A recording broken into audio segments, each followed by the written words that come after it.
అందరికీ నమస్కారం. తెలుగు కథామాలకు స్వాగతం. గోరింటాకు నవల చదువుకుంటున్నాము. రాసిన వారు కొమ్మూరి వేణుగోపాలరావు గారు. ఒక రాత్రి వేళ ఎందుకో మెలకువ వచ్చింది. ఈ మెలకువ రావటంలో స్వాభావికం కనబడకపోయేసరికి కళ్ళు నులుపుకుంటూ చూశాను. చీకట్లో నా కాళ్ళ దగ్గర ఒక స్త్రీమూర్తి నిలబడి ఉంది. ఉలిక్కిపడి అటు ఇటు చూశాను. అదృష్టవశాత్తు ఆ దగ్గరలో ఎవరూ లేరు. ఏం పని చేశావు సత్యవతి అన్నాను లేచి కూర్చుంటూ. సాహసమే కానీ నేను సిగ్గులేని దాన్ని. ఈ రాత్రి నీ దగ్గరకు రాకపోతే నువ్వెందుకో నాకు దూరం అయిపోతావు అనిపించింది. ఏం చేయను చెప్పు, నీకు ఇష్టం వచ్చిన శిక్ష విధించు అన్నది సత్యవతి సన్నని కంఠంతో దీనంగా. మేము ఎంత మెల్లగా మాట్లాడుకున్నా ఎవరికైనా వినిపించే ప్రమాదం లేదా? లేదు. ఆమెను అక్కడి నుంచి గట్టిగా వెళ్ళిపోమ్మని చెప్పడానికి కష్టమనిపించింది. చేసేది లేక కూర్చో సత్యవతి అన్నాను. ఆమె కొంచెం సంశయించి మంచం చివరన కూర్చుంది. నేను ఆలోచిస్తూ సిగరెట్ వెలిగించుకున్నాను. నేను పడుకున్న గది అదృష్టవశాత్తు మిగతా ఇంటికి కొంచెం ఎడంగానే ఉందిలే. నేనంటే నీకు ఎందుకు ఇష్టం లేదు బావా అంది సత్యవతి. సత్యవతి, మాట్లాడుకునేందుకు ఇంకేమీ మాటల్లేవా అన్నాను. ఊహు, ఈ రాత్రి వేళ నీ దగ్గరకు రహస్యంగా వచ్చింది లోకాభిరామాయణం ముచ్చటించడానికి కాదుగా. పోనీ ఏమిటో చెప్పు. చెప్పటం కాదు, ప్రశ్నలు వేయటానికి వచ్చాను. కానీ సమాధానాలు చెప్పడానికి నేను సిద్ధంగా ఉండొద్దా సత్యవతి అన్నాను. ఆమె బాధగా, బావా, నా కళ్ళలో నీళ్లు చూడటం నీకు సరదానా? నువ్వు చాలా తెలివైన వాడవని చెప్పుకుంటారు. గొప్ప వక్తవట కూడా. నాతో మాట్లాడటానికి నీకు మంచి మాటలు కరువైనాయా అంది. నువ్వంటే ఇష్టమో కాదో తేల్చుకొని ఏం చేస్తావు చెప్పు అన్నాను తెగించి. నా కర్మని నిందించుకుంటాను. నువ్వు పెళ్లి కాని అమ్మాయివి కదా. ఇలా ఒక పరాయివాడిని నేనంటే నీకు ఇష్టమా అని అడగొచ్చా? ఎవరు బావా నాకు పరాయి వాళ్ళు? నువ్వు ఎంత కఠినంగా మాట్లాడుతావు. పోనీ దీనికి సమాధానం చెప్పు బావా. నీ ముందు ఈ రాత్రి వేళ సిగ్గు బిడియం వదిలి ఇలా గ్రతిమాలిన దానిలా మాట్లాడుతున్నందుకు ఎంత కుమిలిపోతున్నానో నువ్వు అర్థం చేసుకునే రోజు వస్తుందా? ఎందుకు నీకు ఈ మౌనం? నేను చేసిన అపరాధం ఏమిటి చెప్పు బావా. దీనికి సమాధానం పొందకపోతే నాకు శాంతి లేదు. ఒక మనిషిని ఇంత ఇరకాటంలో పడేయటం నీకు న్యాయం కాదు సత్యవతి. ఉన్న పళంగా నేను ఏమి సమాధానం చెబుతాను? ఉన్న పళంగానా? దీన్ని గురించి ఇంతకు పూర్వం నువ్వెప్పుడూ ఆలోచించనే లేదా అందామె నివ్వెరపోయినట్లు. ఆమె దుఃఖం ఆపుకుంటున్నట్లుగా అనిపించింది. ఏం బావా, నేను నీకు తగనా అంది కొంచెం ఆగి. నేను జవాబు చెప్పలేదు. నేను చదువుకోలేదని అసహ్యమా? నేను పలుకలేదు. నేను అందంగా లేను కదూ. నాకు తెలుసు బావా, దేవుడు నన్నిట్లా పుట్టించాడు. నేను కోరరాని కోరికను కోరుకుంటున్నాను. సత్యవతి అన్నాను చప్పున. అలా మాట్లాడొద్దు నువ్వు. నేను నిలకడలేని మనిషిని. నేను ఏ సమయంలో ఏం చేస్తానో నాకే తెలీదు. మా ఇంట్లో అందరికీ నేనంటే చికాకు. అందుకే నన్ను పెళ్లి చేసుకున్న ఆడది కూడా ఏమీ సుఖపడలేదు. అసలు పెళ్లిని గురించి ఇంతవరకు నేనెప్పుడూ ఆలోచించలేదు. ఆలోచించలేకపోవచ్చు ఇప్పట్లో. అయినా ఎందుకు నేనంటే నీకు ఈ వెర్రి? నేను చాలా అల్పుణ్ణి. నువ్వు నాకు ఇంత పెద్ద శిక్ష విధించకు. నిన్ను ప్రార్థిస్తున్నాను సత్యవతి, నన్ను విడిచిపెట్టు. అయిందా బావా అందామె విచారంగా. ఈ జవాబు కోసమే కదూ నేను ఇన్నాళ్ళు వేచి ఉంది. నేను నీకింత పనికిమాలిన వస్తువునైపోతానని కలలో కూడా తలపోయలేదు బావా. ఏదో ఆశ, పోనీ నిరాశ. ఏనాడైనా కాస్త కనికరం కలిగితే కొంచెం కబురు చేయి బావా. 1000 కళ్ళతో నిరీక్షిస్తున్న ఈ అల్పప్రాణికి. ఏడవకు సత్యవతి. నేనేడిస్తే నీకు కష్టంగా ఉందా బావా? నేను జవాబు చెప్పలేకపోయాను. చాలా రాత్రి అయింది. వెళ్ళి నిద్రపో సత్యవతి. ఈ మధ్య నీకు ఒంట్లో బాగాలేదని విన్నాను. బాగానే ఉంటున్నదే. ఎవరు చెప్పారు నీకు ఈ అబద్ధం? అది అబద్ధమో కాదో ఆమె కేసి ఒక నిమిషం పరీక్షగా చూస్తే తెలుసుకోవచ్చు. వస్తాను బావా అంటూ లేచింది. నేను మొద్దులో కూర్చుని ఉన్నాను. పాపం నీవు నిలబడే ఉన్నావు. పాపిష్టిదాన్ని. ఇంతసేపు ఈ విషయం తోచనే లేదు సుమా అన్నది. నాకు కడుపులో ఏదో కదిలినట్లయింది. మెదలకుండా ఊరుకున్నాను. సెలవు బావా, నమస్కారం అంటూ వెళ్ళిపోయింది సత్యవతి. నేను నిశ్చేష్టుడనే నిలబడిపోయాను. అప్పుడే అక్కడి నుంచి పారిపోయి వచ్చేద్దామనుకున్నాను. కానీ అది అనుమానానికి హేతువు. అందుకని మనసు ఎంత క్షోభిస్తున్నా అక్కడే పడుకున్నాను. వచ్చి వెళ్ళిపోయింది సత్యవతి. సంభాషణ కూడా సాధ్యమైనంత వరకు లోతుగా పోకుండా ఉండేందుకు నేను జాగ్రత్త పడ్డాను. కానీ దీనివల్ల నాకేం ఒరుగుతుంది? ఎందుకు ఆమె అంటే నాకు జాలి తప్ప మరో భావం కలగటం లేదు. ఈ సన్నివేశం ఏదో మనోహరంగానే ఉంది. కానీ ఆమె నా హృదయాన్ని ఆక్రమించుకోలేకుండా ఉంది. నేను కఠినాత్మున్నా? లేక నాకు హృదయం అనేది లేదా? మేమిద్దరం కలిసి చనువుగా మెలిగింది ఎప్పుడూ లేదు. ఏ కొద్ది నాళ్ళలో తప్ప ఆమెతో ఎక్కువ సంభాషించలేదు. పెద్దదైనాక మరీ కొద్దిసార్లు. మరి ఎందుకు నేనంటే ఈ భ్రాంతి? నేను దక్కాలని నోమునొచ్చింది. పాణి, దీనికి సమాధానం నువ్వే చెప్పు. వద్దు, చెప్పకు. నీ సున్నిత హృదయాన్ని ఇలాంటి కఠినమైన ఆలోచనలతో బాధపెట్టకు. నిజమే, నాకు వాళ్ళంటే ఏమీ అభిమానం లేదు, మంట కూడా. అదేనా ఆమె అంటే ఈ అనాదరణకి కారణం? అదే అయితే నేను చాలా తుచ్చుడనని చెప్పుకోవాలి.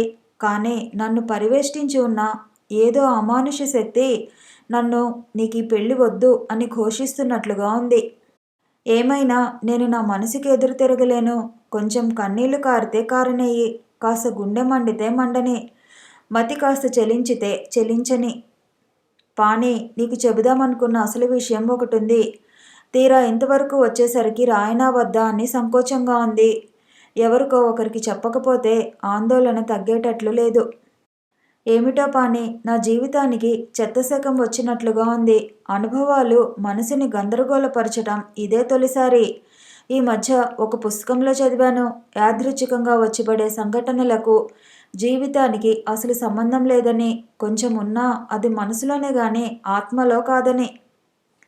నిజానికి అలా జరిగితే బాగుండునని నాకు ఉంది. కానీ బయటకు చెప్పను గాని ప్రతిదాన్ని నాలో హత్తుకునేటట్లు చేయటం, నా జీవితంలో అలా వచ్చే ప్రతి చిన్న అంశానికి చోటు ఇవ్వటం నాలో ఉన్న ఒక దుర్గుణం.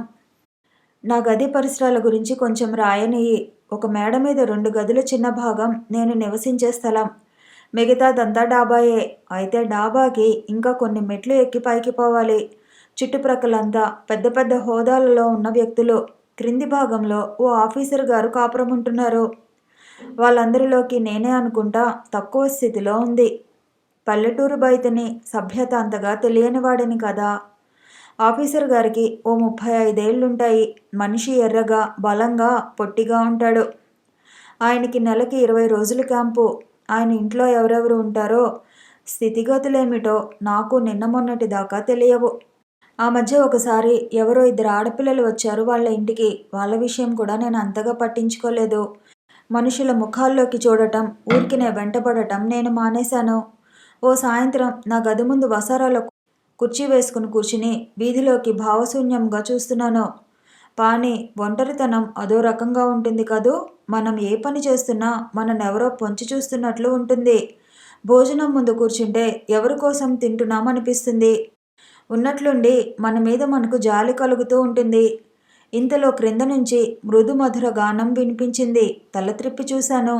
క్రింద వాళ్ళ వసారాలో చాప మీద ఆ క్రొత్తగా వచ్చిన ఆడపిల్లలు కూర్చుని పాడుతున్నారు. కొంచెం దూరంలో గుమ్మం మీద ఓ 20-22 ఏళ్ల స్త్రీ కూర్చుని ఉంది. నేను అటు చూసేసరికి వాళ్ళ ముగ్గురు అప్పుడే ఎందుకో నా వంక చూశారు. అయినా వాళ్ళు పాడటం ఆపలేదు. తీయగా మలయమారుతం వీస్తున్నట్లు, గులాబీ హృదయంలో గులాము చిందుతున్నట్లుగా పాడుతున్నారు. నేను సభ్యత కూడా పాటించకుండా అలా కళ్ళప్పగించి చూస్తూ పాట ఆలకిస్తున్నాను. వింటుంటే మనసంతా సంపుల్లమానంగా, అమాయకంగా ఏదో మకరందం గ్రోలిన మధురానుభూతిలా ఉంది. అలా చాలాసేపు గడిచిపోయింది. ఆ 2 చిన్నవాళ్లే.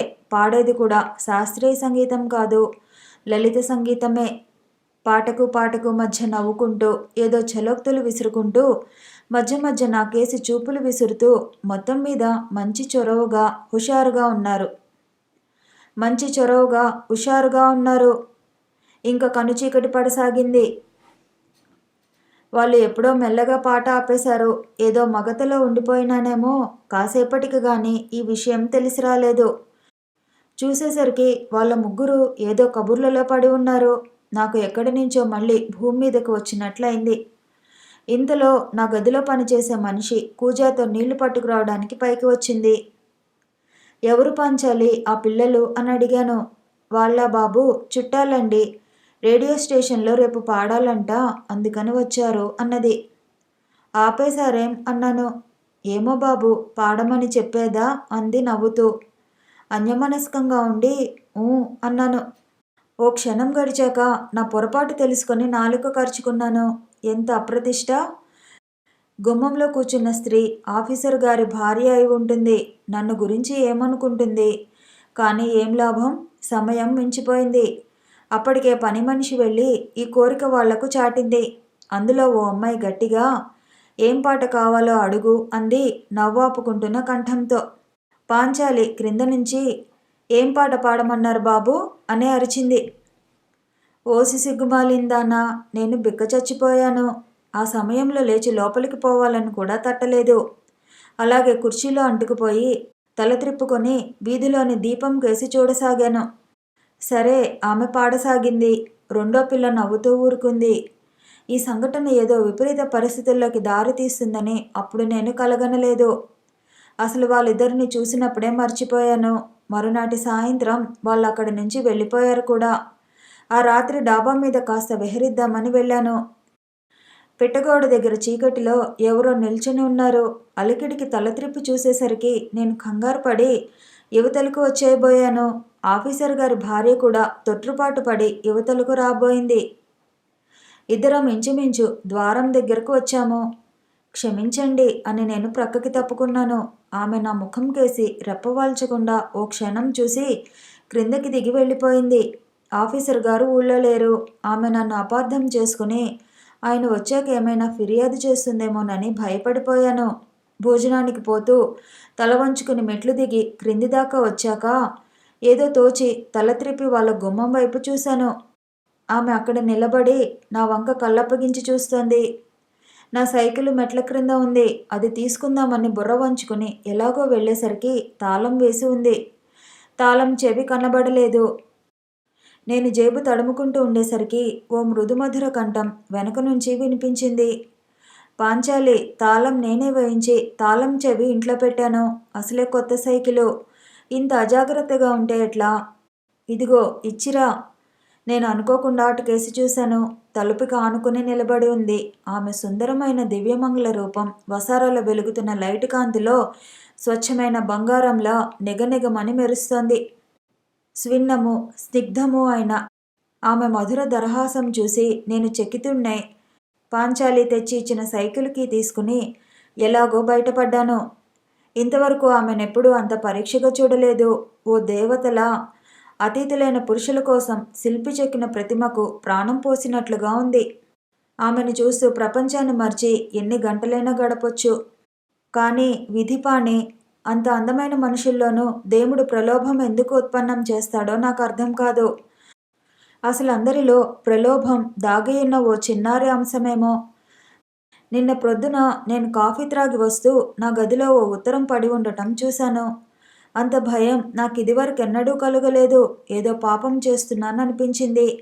ఆ ఉత్తరం చదవకుండానే ముక్కలు ముక్కలు చేసి అక్కడి నుంచి పారిపోదామనిపించింది. కానీ ఇంతలో ఏదో ఆకర్షణ విప్పి చూశాను. పాణి. ఆమె పేరు వాణి. ఆడవాళ్ళు ఎంత అందంగా ఉత్తరం రాస్తారనుకున్నావు? చదువుకొని వాళ్ళ అమాయకత్వం అక్షరాల్లో మరింత ముద్దుగా బయటపడుతుంది. అవి అక్షరాలు కాదు, పువ్వులు, సన్నజాజులు. స్త్రీ పురుషుడికి ఎప్పటికప్పుడు ఓ నూతనమే పాణి. మనం అసహ్యం అనేది మర్చిపోయేది ప్రపంచంలో ఒక స్త్రీమూర్తి దగ్గరే. కానీ కొంచెం సంకుచితమైన భావాలు, అంత ముచ్చటైన భావాలు నా ఈ సంకుచిత హృదయంతో ఇప్పుడు రాయలేను. మరో విషయం పాణి, స్త్రీ ఉన్నంత సిన్సియర్గా మనం ఎంత ప్రయత్నించినా ఉండలేమనిపిస్తుంది. ఉన్నామనుకున్నా అది ప్రయత్నమే అవుతుంది. అసలు అంత లోతు మనం భరించలేమనుకుంటా. నేనేం చేయను చెప్పు పాణి. ఆమె నన్ను కలుసుకుంటుంది ఇవాళో రేపో. ఏం మాట్లాడను నేను, పల్లెటూరు వాడిని. అంత పవిత్రమూర్తితో సున్నితంగా ఎలా సంభాషించను? నాకెందుకీ శిక్షలు? అనుభవానికి హద్దుల్లేవంటారు, నిజమేనా? ఈ పరిస్థితిలో నువ్వుంటే ఏం చేసేవాడివి పాణి? పాపాలు చేయకుండా బ్రతకడం కన్నా ఆత్మహత్య చాలా తేలికని నా ఉద్దేశం. ఎప్పుడూ ఇంత అలజడి లేదురా. భవిష్యత్తుని చూస్తుంటే భయానకంగా ఉంది. అటు ఇంట్లో ప్రతికూల పరిస్థితులు, మా ఊరి వ్యవహారాల్లో నా బాధ్యత. ఇటు సత్యవతి హృదయాన్ని పంచమని అడుగుతోంది. నిగ్రహంగా బింకంగా మాట్లాడితే అందులో ఏమైనా ఆకర్షణ ఉందేమో గాని అర్థం మాత్రం లేదు. అబ్బా, ఎంత పెద్ద ఉత్తరం రాశానో. టైము రాత్రి 2 అయింది. అయినా ఇంతకాలం గడిచినట్లు తెలియలేదు. ఇప్పుడు పడుకుంటే నిద్ర పట్టదు. మెట్ల మీద నుంచి గాజులు గలగలమని చప్పుడు చేసుకుంటూ సుందర రూపం వస్తున్నట్లు భ్రమ. భ్రమలే. ఒకవేళ వచ్చి తలుపు తట్టినా ఇప్పుడు తీయను. ఇటు నుంచి క్రిందకి దూకేసి పారిపోతాను. సౌదామిని నిన్న కాలేజీలో కనిపించి, రేపు నాకు దేవుణ్ణి గురించి చెప్పు అన్నయ్య అని అంది.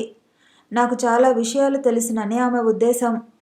తెలియని విషయాలను గురించి తెలిసినట్లు చెప్పేటప్పుడుండే సొగసు తెలిసిన విషయాలు చెప్పినప్పుడుండదు. ఏమైనా సౌదామిని కోసం కొంత చదివి తీరాలి. ఏకాగ్రత కుదురుతుందా అంటే చెప్పలేను. మొన్న సౌదామిని నీకిష్టమైనవేమిటని అడిగాను. సైగల్ పాటలు, నీ మాటలు, వచ్చిరాని ఆటలు అని సమాధానం చెప్పింది. నా చేత దుఃఖీకే అనే పాట చాలా తడవలు పాడించుకుంది ఆమె. పాడేటప్పుడు ఆమె కళ్ళల్లోకి చూస్తూ పాడాలట. అలా నా చూపుల్లో చూపులు కలిపి నేను ఏదో మాట్లాడుతుంటే అనాలోచితంగా నా చేతి వ్రేళ్లను తన సుకుమారమైన చేతిలోకి తీసుకుని వాటిని మెల్లగా రాస్తూ ఉంటుంది సౌదామిని. పాణి, మనసు చూరుకునే చెల్లెలు లభ్యం కావటం అంత కష్టమైన విషయం కాదు గాని ఈ ఆనందం, గర్వం ఇంకా ఎక్కువైన దుర్లభం సుమా. అనుకోకుండానే కలం కదిలిపోతుంది. నేను కథలు రాయటం మొదలు పెడితే మంచి కథకుణ్ణి కావచ్చు. కానీ అవి కథలు కాకుండా జీవిత చరిత్రలైతే సాహిత్యానికి సరిగ్గా న్యాయంగా అలంకరించిన వాళ్ళమవుతాం. పాణి, నీ గురించి విపులంగా రాయవే. నీవు కొంచెం బలహీనుడివి. నీ ఆరోగ్యం సరిగా ఉంటుందా? కొత్త స్నేహితులు ఏర్పడ్డారా? నువ్వు ఇక్కడికి ఎప్పుడు వస్తావు? దసరాకి సెలవులు ఇస్తారా? మా ఊరు పోదాం దా ఈసారి. నువ్వుంటే నాకు రిలీఫ్. చాలా కొత్త కొత్త కబుర్లు చెబుతాను ఈసారి. బాగా చదువుతున్నావా? ఇంకా ఆపాలి. శుభాకాంక్షలు, నీ రాజా. చక్రపాణి రాజా ఉత్తరాన్ని గురించి ఆలోచించాడు. తనకు లేని ఏదో స్పష్టత ఉంది అందులో. తాను కలకాలం ప్రేక్షకుడుగా నిలిచిపోతే బాగుండను. అసలు భగవంతుడు కొంతమందిని ద్రష్టలుగా, కొంతమందిని స్రష్టలుగా, కొంతమందిని పఠితలుగా, కొంతమందిని కార్యశూరులుగా సృష్టిస్తే బాగుండేది. అందరూ అన్నీ కావాలనుకోవటం అవివేకం. కానీ అవివేకులు చేసే పనులే ఎక్కువ భాగం ఇతరుల ఆమోదం పొందుతుంటాయి. చిత్రం, రాజా తన జీవన పథాన్ని ఎంత నిర్దుష్టంగా నిర్దేశించుకున్నాడు. అతని మానసిక ఉద్రేకానికి కల్తీ లేదు, అయోమయం లేదు. అతను హిమాలయం అంత ఎత్తున పెరగగలడు. వెంటనే దెబ్బ తగలకుండా పారిపోనుగలడు. తాను ఏమని జవాబు రాయాలి? తనకింక దాక్కునే పరిస్థితి ఏర్పడిందా? తన నీడలో తానే దాక్కోవాలి. అదుగో బ్రహ్మానందం ఇప్పుడే నిద్రలేచాడు. బద్ధకంగా, తన్మయంగా నవ్వుతున్నాడు. అలా నవ్వకోయి, పుణ్యముంటుంది. నువ్వెప్పుడైనా మా రాజాను చూసావా? అతను నీలా కోతలు కొయ్యడు. ముకుందం ఏమనుకున్నాడో తనను గురించి. మళ్ళీ వస్తాడా గదికి? అతనికి రాజారావు తెలుసు. తన రహస్యం చెప్పేస్తాడేమో. ఏముంది మహారహస్యం? తను తాగాడు. రూపాయల్ని కరగేసి ఆ రసాయనం పుచ్చుకున్నాడు. అతనికి తమ ఊళ్ళోని కొన్ని సంగతులు గుర్తుకొచ్చాయి. ఎంతమందినో చూశాడు తాగిన వాళ్ళను. వాళ్ళని లోకం వేలెత్తి చూపిస్తుండేది. తాగుడు కోసం స్వతంత్రుడై ఉండి కూడా తమ ఇంట్లోని వస్తువులను ఎత్తుకుపోయి అమ్ముకుంటూ పెళ్ళాం బిడ్డల దృష్టిలో పల్చనైపోయిన సూర్యనారాయణ గారు, తాగి వచ్చి పెళ్ళాన్ని తన్నే జట్కా బండి సోముడు, రోజు తాగనని ఒట్టేసుకుంటూ తాగేసే ప్రక్కింటి వరదరాజు, వీళ్లకు తనకు ఏదో భేదముంది. తాను అతీతుడో అప్రయోజకుడో ఏదో ఒకటి. రాత్రి బాగా నిద్రపట్టిందా అంటున్నాడు బ్రహ్మానందం. ఆ కల వచ్చింది. ఏమా కల? ఏ అదృష్టశాలిని అందులో దర్శనమిచ్చింది? అది ఓ విచిత్రమైన కళ. అందులో మనుషులు లేరు. నిరామయమైన దృశ్యం. ప్రకృతి ఊపిరి బిగపట్టింది. చీకటి ఉంది గాని అంతా కనబడుతూనే ఉంది. ఓ నది ప్రవహిస్తున్న భంగిమలో ఆగిపోయింది. చంద్రుడు ప్రకాశిస్తున్న ఆకృతిలో ఏమీ వెన్నెల కిరణాలే లేవు. గాలి వీస్తోంది గాని స్పర్శ లేదు. చెట్లు ఊగుతున్నాయి గాని వాటి అడుగు నేల మీద లేదు. వర్షం కురుస్తుంది గాని నీళ్లు కారడం లేదు. మెరుపులు మెరుస్తున్నాయి గాని కళ్ళు జిగేలు మనడం లేదు. ఇవన్నీ చూస్తూనే నేనెక్కడో నిల్చుని ఉన్నాను. కానీ నాకు ఆకారం లేదు. అప్పుడు ఉన్నట్లుండి ఓ సన్నని వెలుగు హఠాత్తుగా కనిపించింది. సన్నని వెలుగు ఏమిటది? ఎక్కడి నుంచి వస్తుంది? అసలు ఏమిటది? అది జగత్తులోని తమ నిజ స్వరూపంతో మిలమిలా మెరిసే తారలను అందుకో ప్రయత్నిస్తున్న ఓ అడవి పూలత అలసి సొలసిన ఆక్రందన, పిశాచంగా మారిన పతితుని వికృత హాసంలోని అంతిమ అపసృత, అనాది నుంచి అనుసృతంగా వస్తున్న పురుషుడి దౌర్జన్యానికి గురి అవ్వబోయే ఒకానొక రాక్షస ఘట్టంలో అబల చేసిన ఆక్రందనలోని తొలి వణుక. ఆకాశమంత ఎత్తైన చెట్టు నుండి కిరాతకుడు స్పృశించబోయిన ఓ నిర్మల పుష్పం మానం పోయిన అసహ్యంతో నేల మీదికి తెగిపడి చేసిన సున్నితమైన రోదన. ఏమో, కాదు, ఏది కాదు, అది ఓ ప్రేమపూర్వకమైన పిలుపు, అమృతకంఠం, వాత్సల్యపూరితమైన హెచ్చరిక, ఓదార్పు. నా గుండె తెగిపడి తన చిన్న నోటితో ఏడ్చింది. నా నెత్తురు క్రిందకారి ఆకుపచ్చగా మారింది. ఇంతలో చీకటి ఎర్రగా మారింది. ఎటు చూసిన భయంకర సోనిమము. ఆ చీకటి, గాలి రెండూ వీచటం మొదలుపెట్టాయి. నా కంట్లోంచి నీరు కారుతోంది, కానీ తడి లేదు. ఇంతలో మెలకువ వచ్చేసింది అని బ్రహ్మానందం పెద్ద పెట్టెన నవ్వాడు. నువ్వు అర్భకుడివి పానే, మొదటిసారి కదూ, తట్టుకోలేకపోయినావు, భయపడిపోయినావు, జడుసుకున్నావు. బాగా నిషా ఎక్కింది. లేదు, నాకు నిషా ఎక్కలేదు. నిషా ఎక్కిన వాడికి తెలియదులే, నాకు మటుకు తెలిసిందేమిటి? నీ విషయం వేరులే. నువ్వు దిగి వచ్చావా ఆకాశం నుంచి? దిగిరానక్కర్లా ఆకాశం నుంచి, భూమి మీద ఉన్న తేడాలు చాలు. దెబ్బలాడుకుందామా ప్రొద్దున్నే? ఇది ప్రొద్దున్న కాదు, మధ్యాహ్నము. నేనెప్పుడు లేస్తే అప్పుడు ప్రొద్దున్న. నీ దగ్గర భాష నేర్చుకుంటాలే. నేను కన్నాను ఓ కల, చెప్పనా? చెప్పొద్దు, నువ్వే అనుభవించు. ఆ కలలో నువ్వు కనిపించావు. వద్దని చెప్పలా? నీ జుట్టు తెల్లగా అయింది. నిషా ఇంకా తగ్గలేదా? ఇంకో బుడ్డి కొడితే ఆకలి చల్లారుతుందా? అన్నట్లు ఆకలి, కడుపు మండిపోతుంది. అది ఆకలి కాదు, మంట. ఆకలి మంట. దాని పేరెత్తకు, ఆ అర్హత మనకు లేదు. నువ్వు మారిపోయాననుకుంటున్నావా? తప్పులు అలా చేస్తుంటాలే, ఇదొకటి. నవ్వు వస్తోంది నాకు. నవ్వొద్దు. ఏడవమన్నావా? నవ్వటం, ఏడవటం రెండే కాదు, ఇంకా ఉన్నాయి. ఏడిపించటం. అదే అదే. ఏమిటా ఉత్తరం? ప్రేమలేఖ? ప్రణయలేఖ? సాయిబు గారు అమ్మాయి రాసిందా? రాసింది, తురకంలో. అర్థం చెబుతా నీటితే. నాకు అర్థమైంది. ఎంత ప్రేమట? గుండె నిండా. ప్రేమను నెత్తుడితో ముంచి తేల్చు. నెత్తుటిని ప్రేమలో ముంచి తేలుస్తా. మనం మాట్లాడుకునేది ఏ భాష? దీన్ని వ్యతిరేక భాష అంటారు. మరో అర్థం మూడ్స్. ఓ, మూడ్స్లో ఉన్నావా? యువతలికి వచ్చేసానులే. ముకుందం వచ్చాడా? వచ్చాడు, వెళ్ళాడు. రొంటికి ఎంత తేడా? మన పాడు నిద్రలో ఓ దారుణ భాగం. నీకు కవిత్వం వచ్చే, నీకు విమర్శ వచ్చే. కోపం పోయిందా? కోపం రాలేదు. ఉన్నట్లుండి బ్రహ్మానందం గట్టిగా నవ్వి భుజాలెగరేశాడు. లేచి నిలబడి ఓసారి బద్ధకంగా ఒళ్ళు విరుచుకొని చక్రపాణి దగ్గరకు వచ్చి మెల్లిగా అతని భుజం మీద కొట్టాడు. భలే, ఇద్దరం మతం పుచ్చుకున్నాం అన్నాడు. చక్రపాణి జవాబు ఇవ్వలేదు. అతనికి అసహ్యం వేసింది. ఊరుకున్నాడు. ఇంటి దగ్గర నుంచి వరుసగా ఉత్తరాలు వచ్చాయి చక్రపాణిని రమ్మని. ఇల్లు అనగానే ఏదో భయం వేస్తోంది, కానీ వెళ్ళక తప్పదు. దసరా సెలవులకి ఇక్కడ ఉండి ఏం చేస్తున్నాననే ప్రశ్న ఉదయిస్తుంది. రాజారావు ఉత్తరానికి అతను ఇంకా జవాబు ఇవ్వలేదు. ఏమి రాయటం అనేది సందేహం.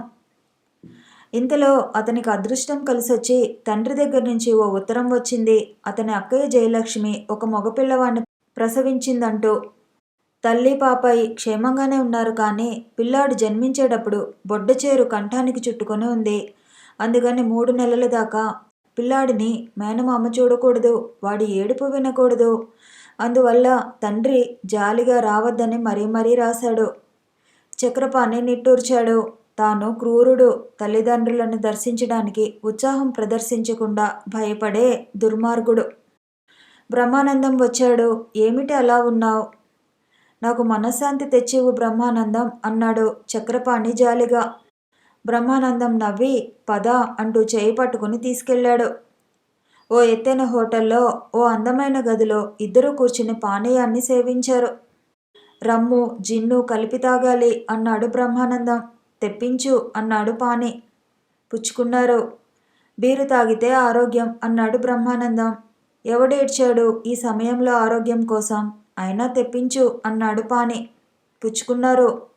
ఓ గంట గడిచాక బాయ్ వచ్చి చూసేసరికి బ్రహ్మానందం కుర్చీని తలక్రిందులుగా పడేసి ప్రక్కన తాను అడ్డదిడ్డంగా దొర్లుతున్నాడు. పాని బల్ల మీద ఆనుకుని కూర్చుని ఎటో తీవ్రంగా చూస్తూ ఆలోచిస్తున్నాడు. అతని కళ్ళు ఎర్రగా ఉన్నాయి. బాయ్ ఓ టాక్సీ పిలువు అన్నాడతను. టాక్సీ వచ్చింది. బ్రహ్మ ప్రళయం మీద బాయ్ పాని బ్రహ్మానందాన్ని కారులో ఎక్కించారు. అతనికి దారిలో కొంచెం మెలకువ వచ్చి ఓ పాట పాడేశాడు. నోర్మొయ్యి అన్నాడు పాని. మూసేస్తే పోలా అన్నాడు బ్రహ్మానందం. గమ్మున పడుకో అన్నాడు పాని. పడుకుంటే పోలా అన్నాడు బ్రహ్మానందం. ఇంటికి వచ్చారు. ఓ రాత్రి వేళ బ్రహ్మానందానికి మెలకువ వచ్చింది. మనశ్శాంతి వచ్చిందా అని అడిగాడు మత్తుగా. ఊరుకో పనికిమాలినవాడా అన్నాడు పాని. మంచి బిరుదు అంటూ బ్రహ్మానందం మళ్ళీ నిద్రలో పడిపోయాడు. కథ కొనసాగుతుంది. మళ్ళీ కలుసుకుందాము.